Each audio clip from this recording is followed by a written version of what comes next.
Hello, I hope you can hear me. This is Tuck Shop Tales, broadcasting from the Scottish Storytelling Centre. If you can hear me, we are starting our Tuesday Tuck Shop Tales session, and I'm doing this on my phone for the first time, so I have no idea if you can hear me or if you can see me. Hope you can. If you can, please write a comment.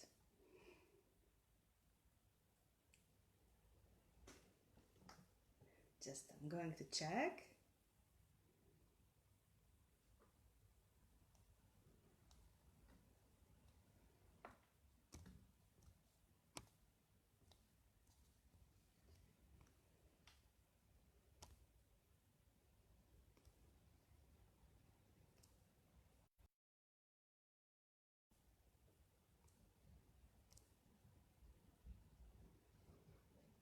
Does work well. Thank you, Thomas. Great.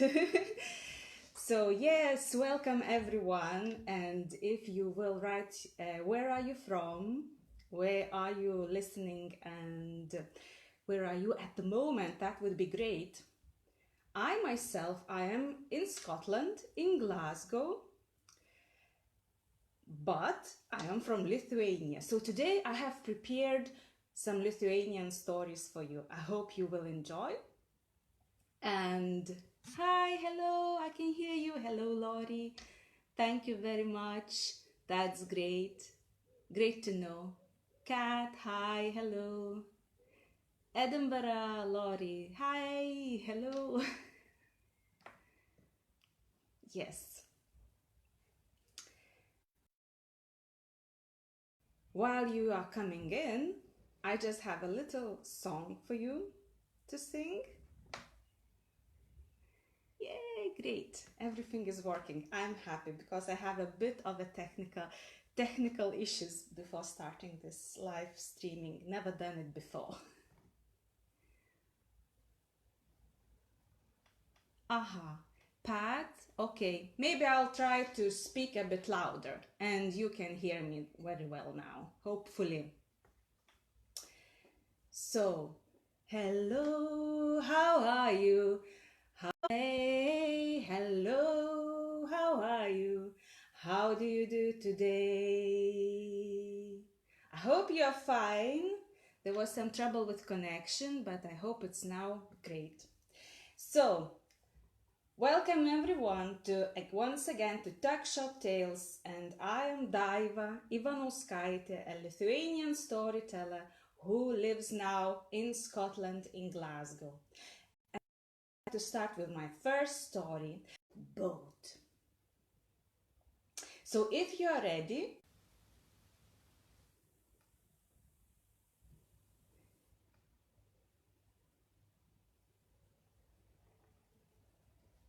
yes, just a moment, we'll check my connections because they say that there is some issues with connection. Yeah, good. So, once there was a family of boat builders, and this family had 3 children. 2 oldest were sons, and the youngest one was daughter. And all 3 children were learning this craft of boat building. And there was this legend that to show your mastery in the craft, you have one day to build a boat. Of course, all 3 children, they wanted to reach this level of mastery. So one day, to being able to build that magic flying boat. And actually, that day, one day, this oldest son, delicious food for his lunch. Well, I wonder what kind of food he could take. If you would like to write me in the comments, what food would you take for such a task when you would set off to build the flying boat?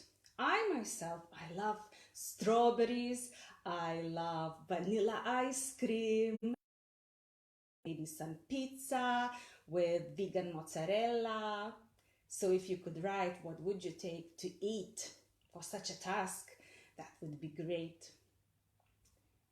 So this oldest brother, oldest son, he took his favorite food and a box of tools, and off he went to the forest to pick some wood. Yes, and here he was in the forest. He looked around in this clearing and he thought a little bit. Well, that was really great idea to come here with this aim to build the flying boat, but where should I start?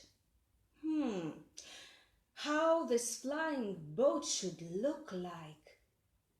And he actually haven't thought through about the, how he will make this boat to fly. How would you build such a boat that could fly? Also, you can write me in the comments.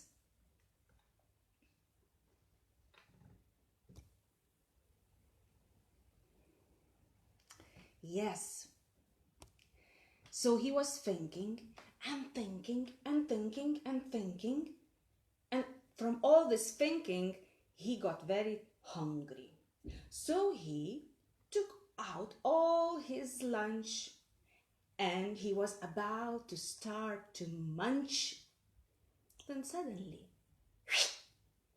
this little tiny old man appeared.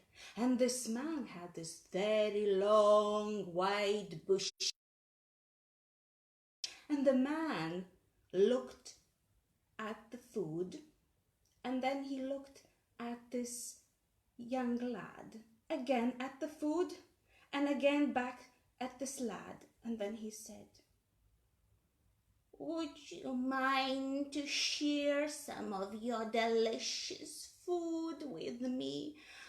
I am so hungry." And the brother, this lad, he looked at this old man and then at his food, again at the man and again at the food, and then he said, "Yes, actually I would mind." And he munched all his food by himself. And the old man got very cross, so he just angrily And do you think that this old man managed to build the flying boat? Of course not. He even could not cut a single tree. Well, next day there was the turn of the second brother to go. Off he went to the forest.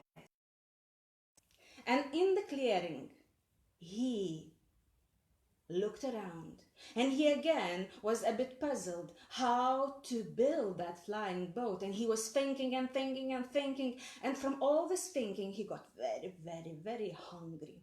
So he decided to have a snack.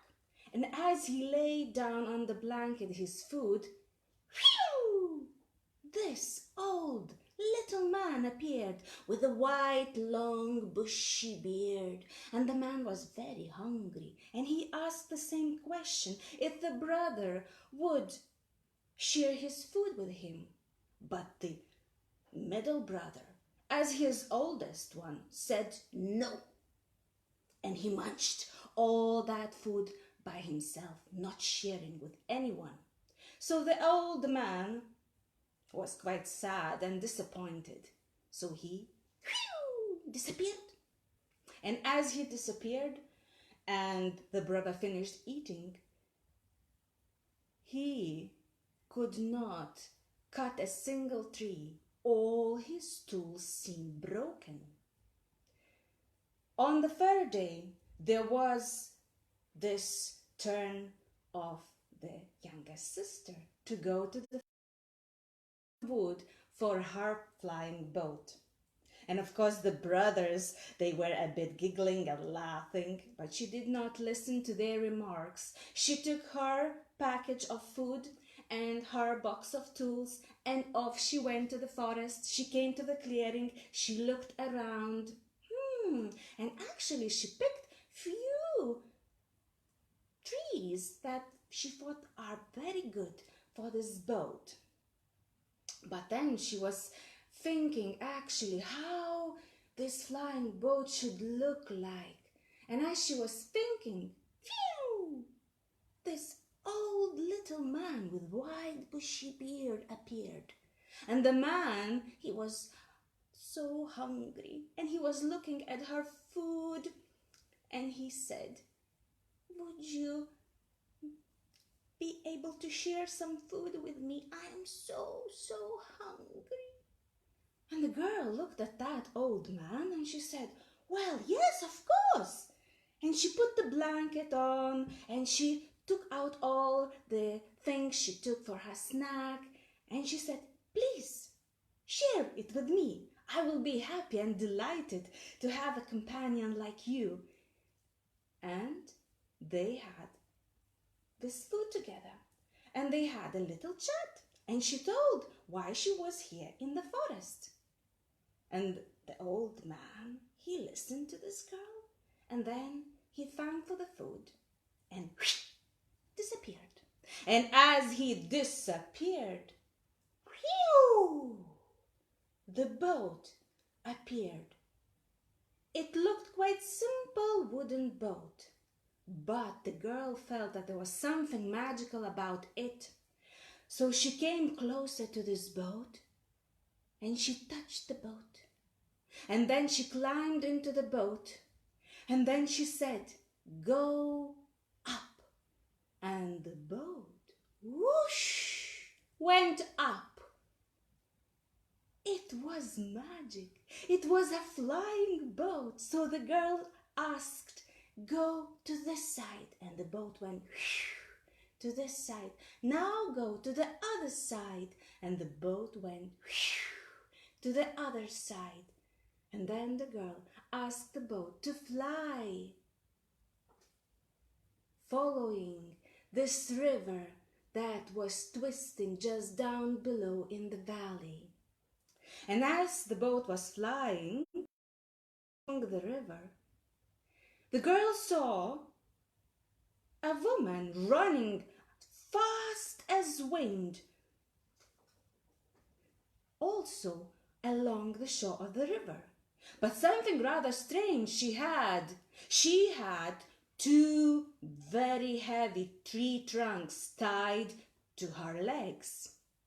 So the girl, she shouted down, "Hey, why do you have those tree trunks tied on your legs?" And the woman stopped and she looked up and she replied, "Because I was fast as wind and I thought I'll give myself a challenge, and I put some extra weight, but it seems it's not helping, it's not working. I'm still faster than the wind." So the girl thought, wow, I have to invite this woman on my boat. And now they were two on the flying boat. So then the boat flew further, and then they saw this strange man. And the man, he was digging out the birch trees out of the ground. And he was eating those birch trees, starting with the roots, then going with the trunk, and trunk was disappearing quite quickly in that man's mouth. And finally there were only branches with leaves, and they were disappearing fast. Wow. And then he took the second birch tree. That was the most hungry man the girl had ever seen. So she invited him on the boat, and now they were free on the flying boat.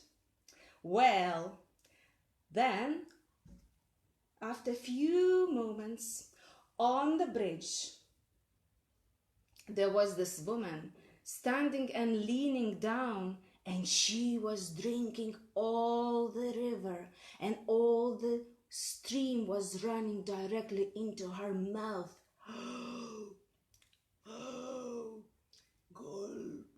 And the girl had never seen a person in her life that could drink the whole river like that. So she invited that woman on her boat, and now they were 4 on the flying boat.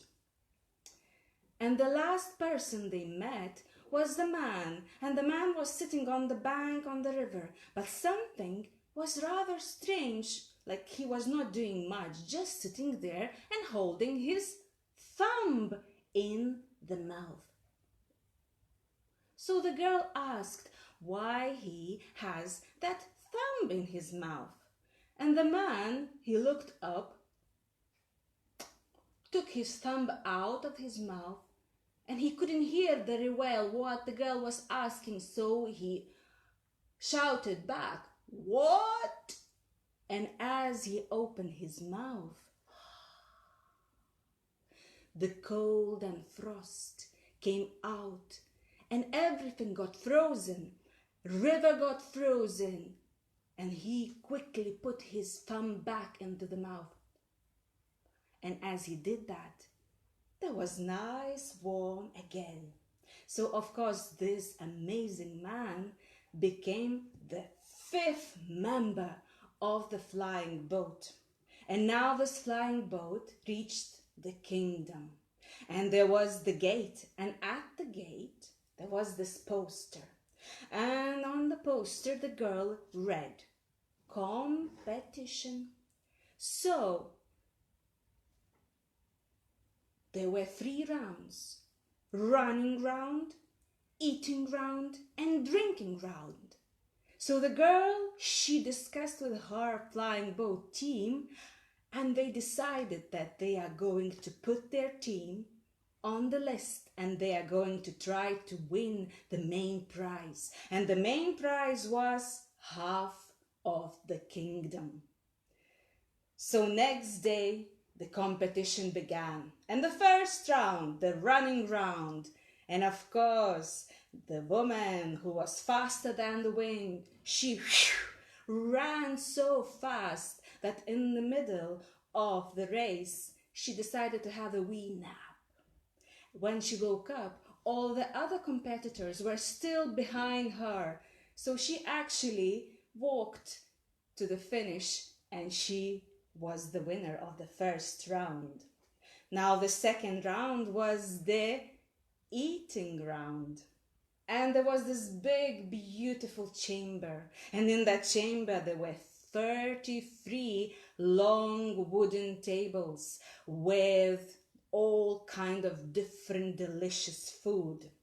So now was this man from the flying boat, the hungry one, the birch eater. So he started to munch and eat through all the food. So he ate food from first table, second, and finally from the 33rd table. He ate even plates, and he ate glasses and cutlery, and then he took this wooden bench and he ate all that bench, and the second bench, and he ate all the benches in the room. And then he took this big long wooden table and that table disappeared in his mouth, and people had to stop. Oh, hello, Gail, listening from Massachusetts, nice. So people had to stop that hungry man because he was about to start eating the wooden panels of the wall.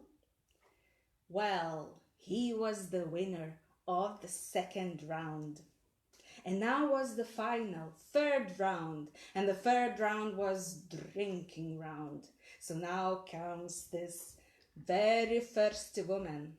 And there were 33 big barrels full of water ready for all the competitors. And of course, this drinker of the river was so thirsty that she drank all 33 barrels.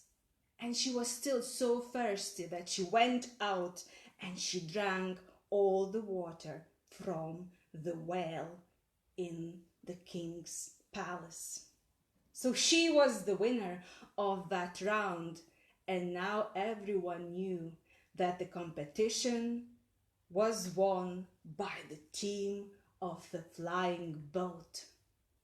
Well, the king came and he saluted and he congratulated this amazing team, and he said, "Well done, fantastic results.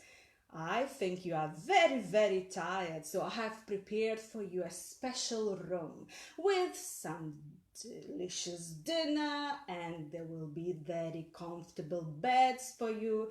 Have a rest tonight, and tomorrow there will be an official award ceremony."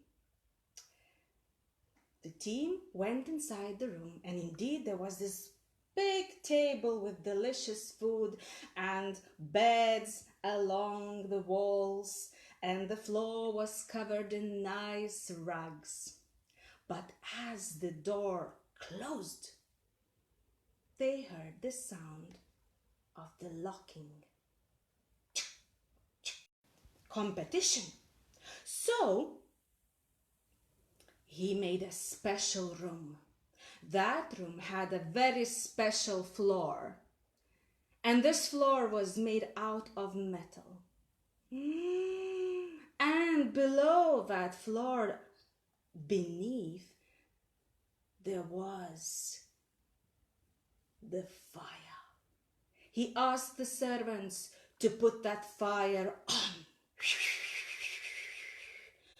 Soon, our flying boat team inside that room felt that it's a bit hot, and it was getting hotter and hotter and hotter, and they could not keep their feet on the floor, and the rugs started to burn, and even the benches started to burn, and oh my, they felt like they were in the middle of the frying pan. Luckily, there was this man with a thumb in his mouth. So he took his thumb out, and immediately the room was cooled down, and it was chilly and a bit cold, maybe a bit too cold, but it's much better than too hot. In the morning,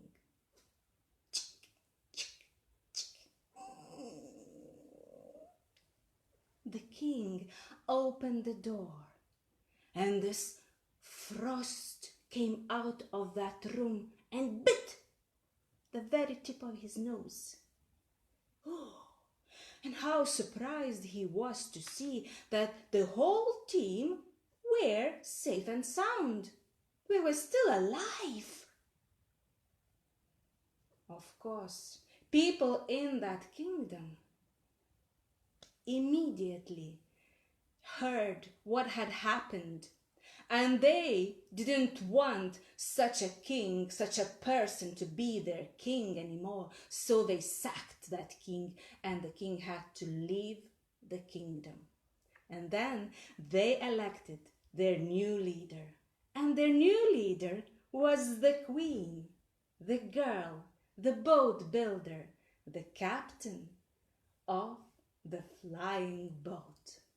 And I was there in this big celebration when they were having this party.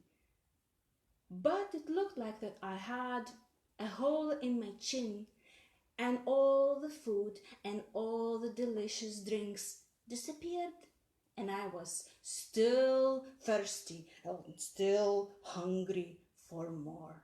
And that's the end of this story. I hope you like it.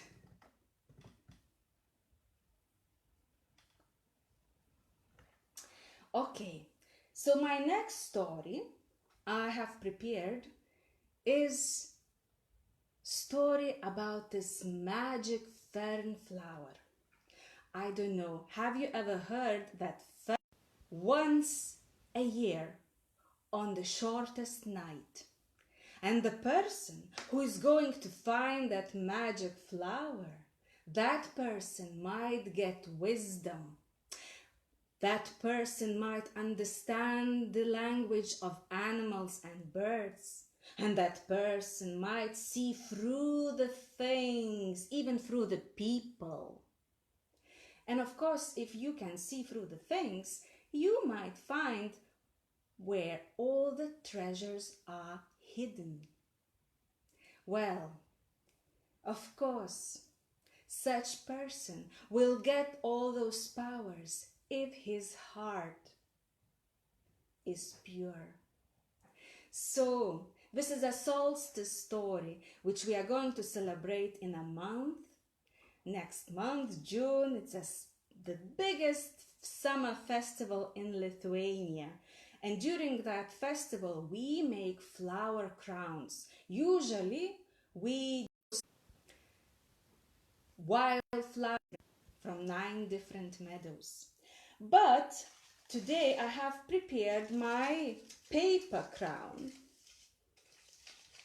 The crown made out of paper. So if you would like, you can make one for yourself and wear it the whole month of June. Why not? I think it's very beautiful. How do you make that? First of all, you make a little stripe from paper to go on your head. Then you can cut different shapes of green leaves.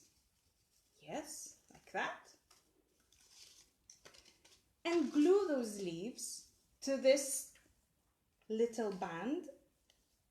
And then I have prepared some beautiful flowers, also cut out of. And of course, you glue all them around and you have your beautiful, nice paper crown. So, here is the story about the magic fern flower. And it starts with a song. I'm going to the forest, going to the forest, going to the forest. I'm going to the forest, going to the forest, going to the forest, to look out in the forest from near to the farthest, to look out in the forest from near to the farthest. Would you like to join me, like to join me? Would you like to join me? Would you like to join me, like to join me? Would you like to join me? And at the darkest hour, we'll find the magic flower. And at the darkest hour, we'll find the magic flower. Once, at the edge of the forest, in a little hut, there lived a young lad, and his name was Jonas. And Jonas lived in that little hut together with his grandpa. Oh, his grandpa was the only family he had, and their life was very simple. They were grateful and thankful to the forest because the forest was providing everything they needed. Jonas' grandpa was a very good storyteller, and he told many stories to Jonas. And one story Jonas really liked, and that was the story about the magic fern flower that blooms once per year on the shortest night. Now, Grandpa was very old, and every day his health was getting weaker and weaker. And soon he could not get up from his bed. And he had a very heavy chest pain and a heavy cough. So Jonas was really concerned and worried, and he was quite sad, not being able to get good medicine or doctors because he didn't have any money for that. Right, so he decided, this year I'm going to the forest and I'm going to find that magic fern flower, and I'm going to get rich, and I will heal my grandpa. So Jonas prepared himself for this task, and here was the longest day in the year. And on that longest day in the year, before going to the forest, he went to visit his friend in the village. And his friend was the girl, and her name was Lucia. Jonas secretly was in love with her. And Lucia, actually, she also fancied Jonas. But because Jonas was so poor, he did not dare to ask her to marry him. So he came to Lucia and he told about his plan. And Lucia gave an advice. No matter what is going to happen tonight in the forest, stay focused on the flower. And then she gave this beautiful white handkerchief. She made it by herself for luck. And off Jonas went. And he came into the forest. And it was nice. It was calm. It was relaxing. Jonas loved forest. He was going deeper and deeper, searching for the best ferns. And suddenly he approached this little hill, and all the hill was covered in ferns. And on the top of the hill he saw some magnificent fern leaves crawling, spreading in all directions. So Jonas went up to that fern. And he looked at the fern, and he knew that must be it. That fern has to bloom tonight. So he sat down, he put his handkerchief under that fern, and he was waiting. And he was waiting and waiting, and the day was quite long. It was the longest day. Finally, the evening came. And with the darkness, there were some strange sounds. There was the gush of wind, rustling the leaves. And then the tree trunks, they made the strange sound swaying in the wind.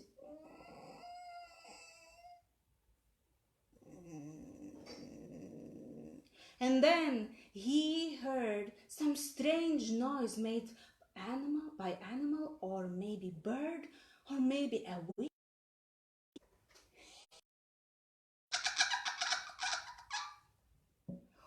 That was spooky. Suddenly, at the darkest hour, something happened. Lilo, lelio, kas taip gražiai žydėjo. This magic flower opened, and it was shining and glowing in the darkness as the star in the night sky. And it had petals. Meow! Black cat jumped out of the bushes. But Jonas did not look at the cat. He kept looking at the flower. Oh!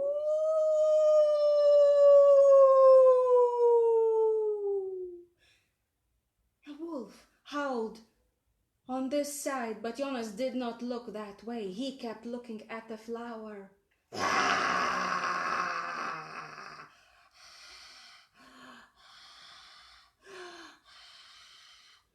The bear growled on the other side, very close to his ear. He could feel its breath. But Jonas did not look that way. He kept looking at the flower. And then, from the top of the trees, an owl was sitting. And then Jonas heard, like the owl, she spread those wide wings, and she started to circle above Jonas' head with claws, trying to snatch that fern flower. But Jonas did not look up. He kept looking at the flower. And then the flower by itself, ping, ping, fell in the very middle of that white handkerchief. And Jonas quickly, gently took all the corners and folded that handkerchief and put it into his pocket. He had the magic flower. So he stood up to go home, but there, at the birch tree, stood this strange-looking woman. And she had made out of, and it was moving around that woman's body.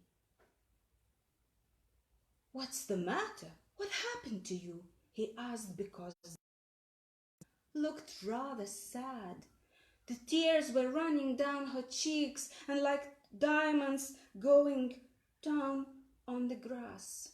And the woman, she was lonely. She was the forest fairy. She looked at Jonas and she asked, "I lost my flower. Have you seen my flower?" Jonas was... And the woman continued, "You see, without that flower, I can't give new life to this forest. Without that flower, this forest is going to die."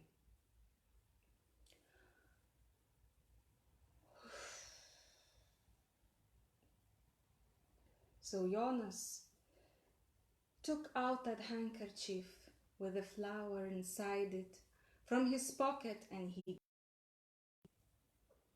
to this woman and the handkerchief, and she opened it, and there was this beautiful flower. Lilo lelio caste braje gideyo. And suddenly all those 1,000 petals turned into shining fireflies, and those shining fireflies, they spread across the forest, pouring the green magic. And in front of Jonas' eyes, all the plants grew bigger and taller and more lush. And you know what? The color of green got more rich and more mature. He felt like he was in a dream. When he looked back at the woman, she was gone.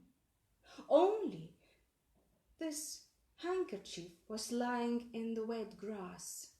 So Jonas took that handkerchief, put it into his pocket, and all sad, without flower, went home. In the morning, Jonas woke up from this the sound of heavy coughing. He went to see how his grandpa was, and he was really, really not good. He had some fever. So Jonas took out his handkerchief, and it was still cool and wet, probably from the morning dew, or maybe from the tears of that woman. And he placed that handkerchief on his grandpa's face. And then he thought there was something else in his pocket, and he took out his hand and he saw some silver coins. "Look, Grandpa, silver coins!"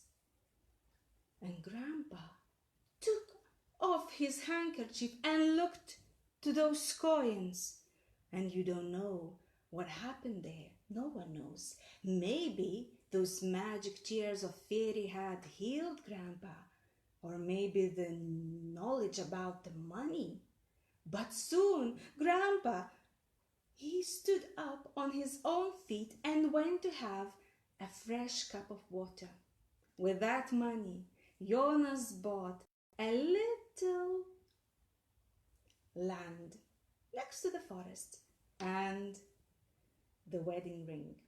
And the wedding was beautiful, and people were looking at Jonas and they saw that he was different. He, of course, was very much in love with Lucia, his wife, but also he looked more confident, more wise, dancing to the wedding, dancing in the wedding, dancing in the wedding, dancing in the wedding, dancing in the wedding, dancing in the wedding. And as the forest grows, the magic flower glows. And as the forest grows, the magic flower glows. And that's the end of my story. So, I hope you liked it. I hope you liked both stories.